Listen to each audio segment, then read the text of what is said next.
Welcome back. Sorry you can't see me. I'm practicing my favorite wrestler move, John Cena. Can't see me. Just kidding. Don't watch wrestling.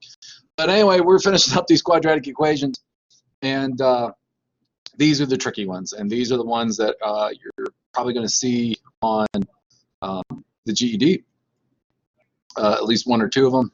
And what makes them tricky is they're not in the general form of the equation. So what you should see here is I've already got the quadratic equation written, and I've got the general form of the equation written. So it's ax squared plus bx plus c. And remember, before you can start, the problem has to look like this. And so now, taking a look at our example here, we've got 6x squared minus 13x equals 14. This is not in this form, and they love to put a couple of these on the test. So what do? Well, you have to make the problem, 6x squared minus 13x equals 14, look like the general form of the equation, ax squared plus bx plus c, and that would be equal to 0. So all you need to do is to take this 14 to the other side with the other numbers. Realistically, you just need all of the terms on one side and have it equal to 0. So because this is 6x squared minus 13x is equal to 14, you want to get the 14 to the other side. So this is a positive 14. So how would you get rid of a positive 14?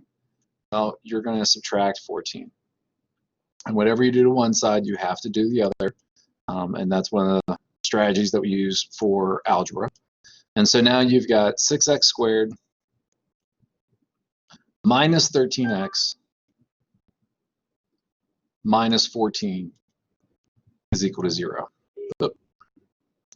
So minus 14 is equal to 0. And so you've taken the 14 from the right-hand side of the equation and moved it over. So now, is this in the general form of the equation? So we write the general form of the equation underneath, ax squared plus bx plus c is equal to 0. And do we have the same setup? We do. And so a equals 6, b is equal to negative 13, and c is going to be equal to negative 14. So that's all you're doing, and that's the trick that they like to throw in there to make these things just a little bit more difficult, is that it won't be in the general form, and so you have to make it by using algebra. And now it's your standard problem, so you're doing substitution. So x equals negative b, which is negative 13, plus or minus the square root of, we're going to have b, so it's going to be negative 13 again, the second power, minus 4 times a, which is 6, times c, which is negative 14, all over 2 times a, and that a is 6. So again, nothing has changed except for we have to get it like the general form, and then we solve. So now x equals negative times a negative is a positive, so it's going to be 13, plus or minus the square root of negative 13 squared is going to be 169. And remember, you're going to have a calculator, so please feel free to use that. And now we've got 4 times 6 times 14. And also remember here, this is the second biggest mistake where people make it. They forget to include the sign. So negative 4 times 6 is going to give us a negative 24 times negative 14 is going to give us a positive 336.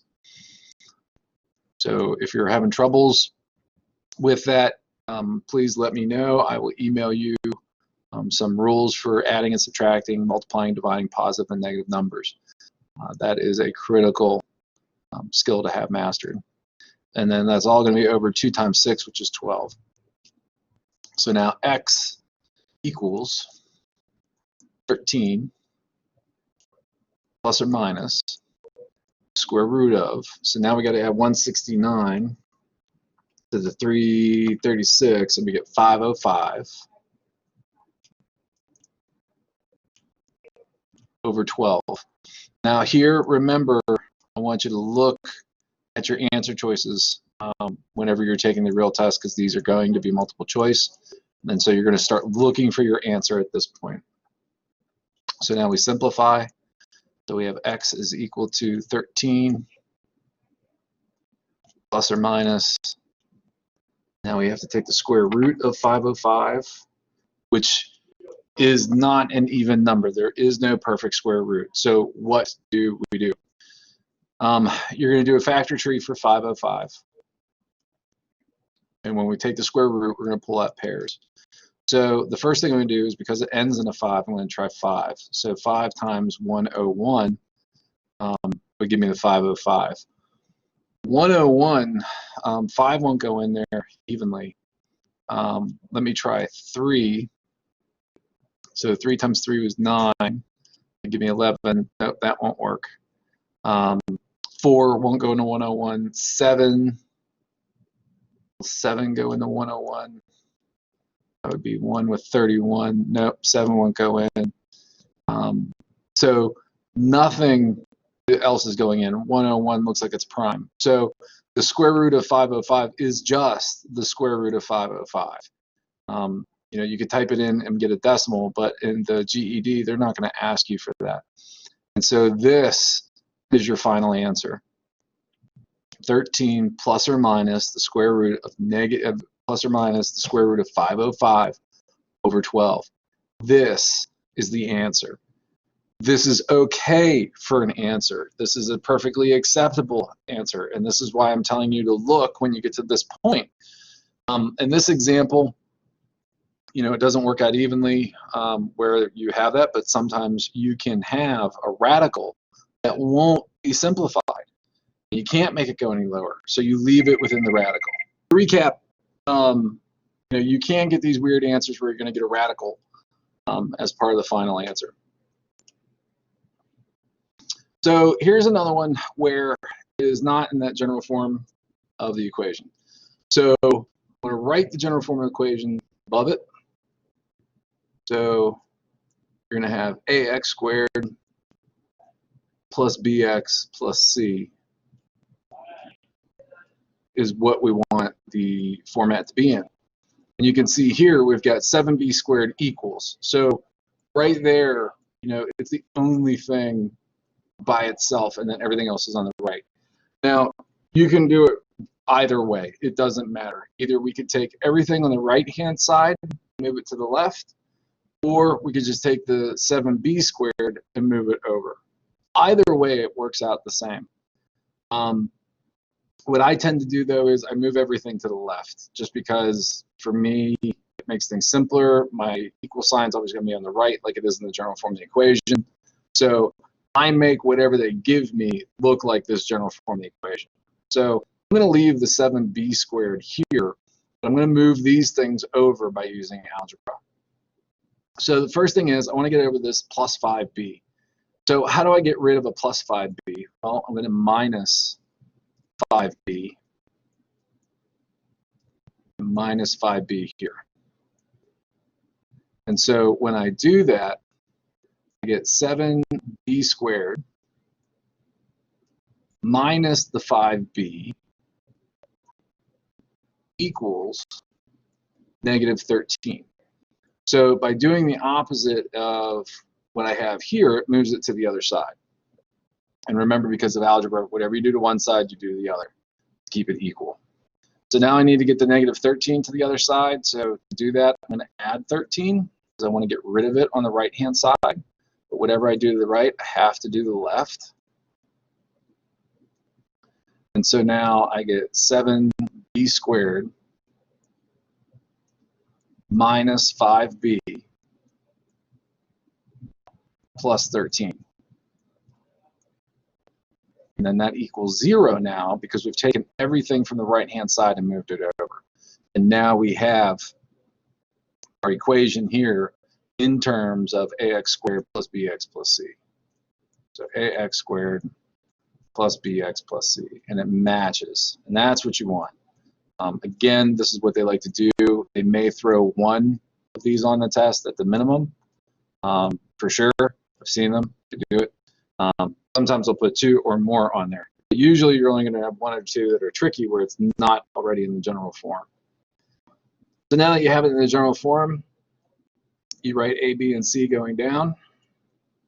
Those are going to be equals. So in the A position, you have a 7. In the B position, you have a -5. In the C position, you've got a 13. And then you would copy down your quadratic equation. So x equals -b plus or minus square root of b squared minus 4ac all over 2a. Again, these equations are given to you on the equation sheet. There's no surprise. They're right smack dab. This one's on top of the other one. So they're literally side by side. So now x equals, remember to bring that negative down with the parenthesis. What's b? B is a -5. That's the first mistake that people make when they're doing the problem. Forget to bring down that negative sign on its own. And then we do the square root of b squared. And so that's going to be -5 to the second power minus 4 times a, which is 7, times c, which is 13, all of that over 2 times a. So it's 2 times 7. And now you simplify. So x equals negative times a -5 is a +5, plus or minus square root of -5 squared is 25. Now here comes the second big mistake that people make. So you're going to have -4 times 7, so that's going to be 28, and it's going to be negative, times a +13. And so your final answer is going to be a -364.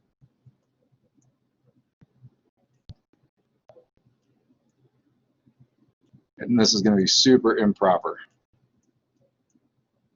Okay, and then over 2 times 7, which is 14. So now x equals 5 plus or minus, and now we have 25 minus 364. So you're going to subtract 25 from the 364, and you're going to get -339. And you can have a negative in there. It's a possibility. We don't see that all that often. I made this problem up, and that's why we're getting some crazy numbers. But if you do get a negative in there, it's okay. And 339, you're not able to get a square root. You're going to get a decimal when you take it. So we're actually going to stop right there. And at this point, you would look. But if you did punch in -339 into your calculator, and you were trying to get a square root, and it comes out to be a decimal, because this is ends in a 9, I'm going to go ahead and try 3. That'll be 113, and 113. There really isn't anything that's going to go in there because it ends in a 3. Will 3 go into 11? Yes. 3 times. We give you a remainder of 2, 23. 8 and 3 is 24. It won't work. 9. No. So I picked a Gucci of a number, so it just stays the square root of 339. And again, this is why I'm telling you to look when you get to this part, because a lot of times you're going to see an answer. So just another example of how to work your way through it. And it's okay if you can't simplify that radical. And it's okay if you have a negative in the radical. The thing you want to know about negatives in the radical is they never come out. So if there's a negative in there, it's going to be in there, unless you made a pretty big mistake with your addition or subtraction. In this example, okay, I'm going to write it out again. So I got ax squared plus bx plus c. This is my general form of the equation. It's supposed to be equal to 0. So now looking at my problem, you can see I don't have that. Right? My c squared's over on the right-hand side of the equal sign. So to move this over to the left, I need to get rid of it. So I'm going to subtract 5c squared. And if I do it from one side, I have to do it from the other. And so now I got -5c to the second power minus 15c plus 23. The reason why you can't combine any of these things, in case you've forgotten, is that you can only combine things that are the same, numbers to numbers. This is a c, it can be combined with other c's. It can't be combined with a c squared. Those are different. So now that you have it, you can see, okay, it is in the general form of the equation, so I could do my ax squared plus bx plus c underneath, and don't confuse the c's from the general form of the equation with the one that's in there. We're using c as a variable in the example. So what's a equal to? A is going to be equal to -5. B is going to be equal to -15. And C is going to be equal to 23.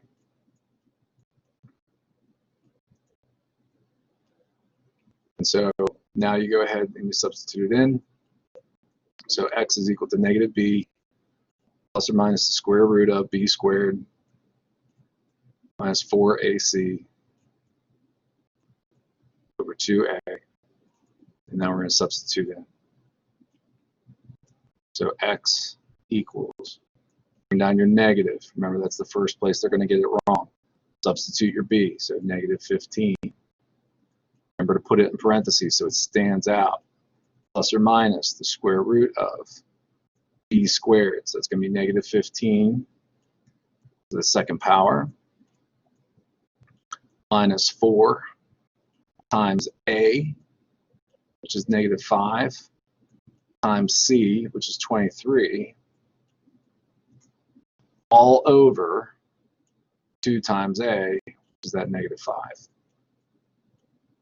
All right, so nothing else in the way that we solve the problem changes. We're still doing the substitution, and then we're still doing the simplification. So all you have to do is make sure that first equation they give you is in the general form. Negative times -15 is going to give me a positive 15. Bring down my plus or minus, and now I have to start simplifying inside that radical. So -15 times -15 is going to give us a positive 225, because the negative times the negative is a positive. Here comes the second mistake that people make. -4 times -5 is a positive 20 times 23 gives us 460. So that's going to be plus, because it's positive, 460. All over 2 times -5, which is -10. And here for the first time we have a negative denominator. It's okay. You're fine. So now x equals 15 plus or minus the square root of. So now we have 225 plus 460 gives us 685. And that's all going to be over -10. Now, when we take the square root of that on your calculator, you're going to get 26.17. We can't use that decimal. So what I'm going to try to do is I'm going to try to use the factor tree and see if I can simplify this radical. Okay, so square root 685. There is a shortcut on the calculator, the TRS 80 that they give you. We'll go through that in a minute, because once I click off of this, we lose the stuff, but I'll try to show you on the camera at the end here. So because it ends in a 5, I'm going to assume that 5 goes in it.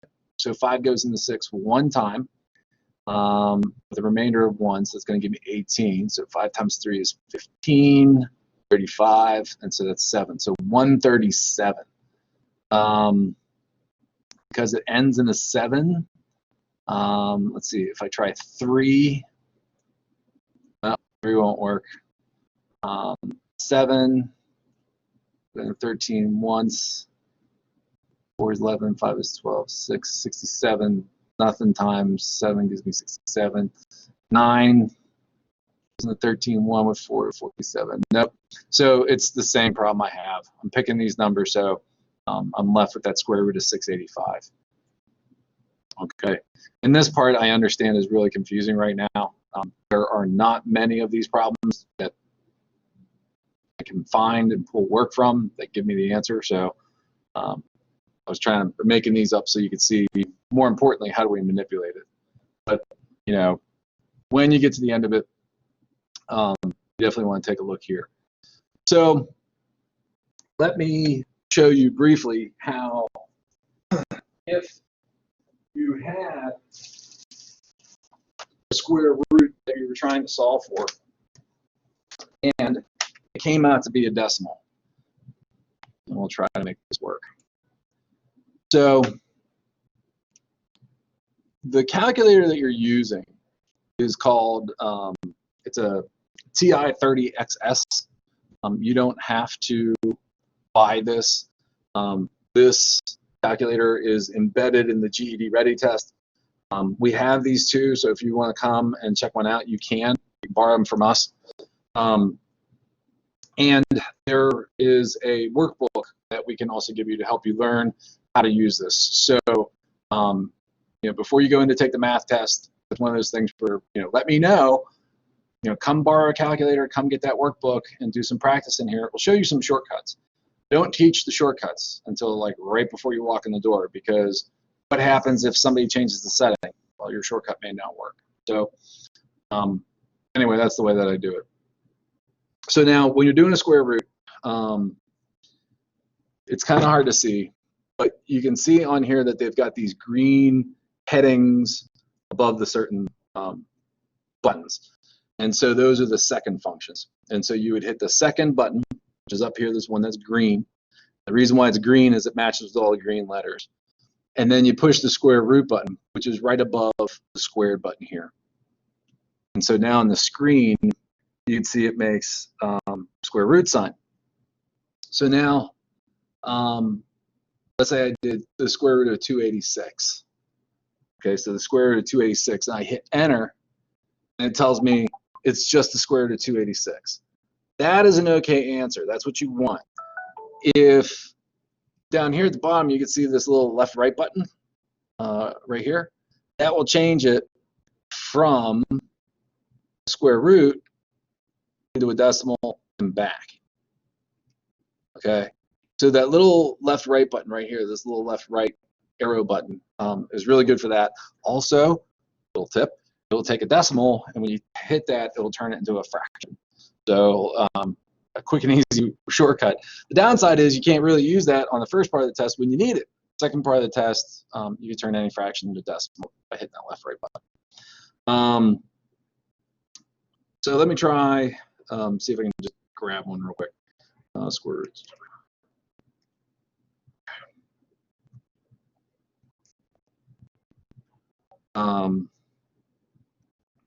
So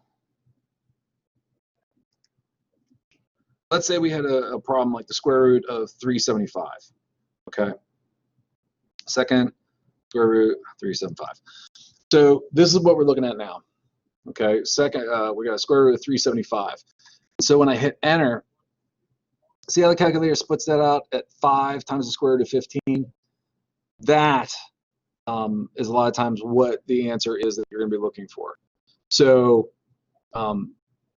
later on, I'm going to try to find some that are specifically that give you this, and then you have to reduce. That is also why I tell you to look at that certain point in the quadratic formula for the answer, because you're going to see in the answer choices something that looks more like 5 times the square root of 15 versus the square root of 375.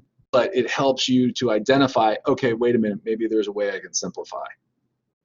I know, it's probably clear as mud, but we'll get to it. So back to a couple practice problems.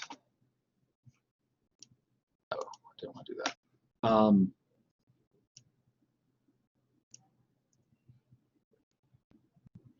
Just a couple more to finish up. All right, so we did that one. We did that one. Actually, that was the last one. So I guess, again, just to recap, get these things in the general form of the equation. So that's going to be that ax squared plus bx plus c. Get it in this format, ax squared plus bx plus c, and then you just plug it in and you solve. So we're getting close to the end of these. This is the trickiest it'll get. Like I said, I'm going to try to find some more practice problems that are going to look more like what you see on the GED. These are just practice. If you're able to do these, you'll be able to see the next step on the GED when we start talking about simplifying.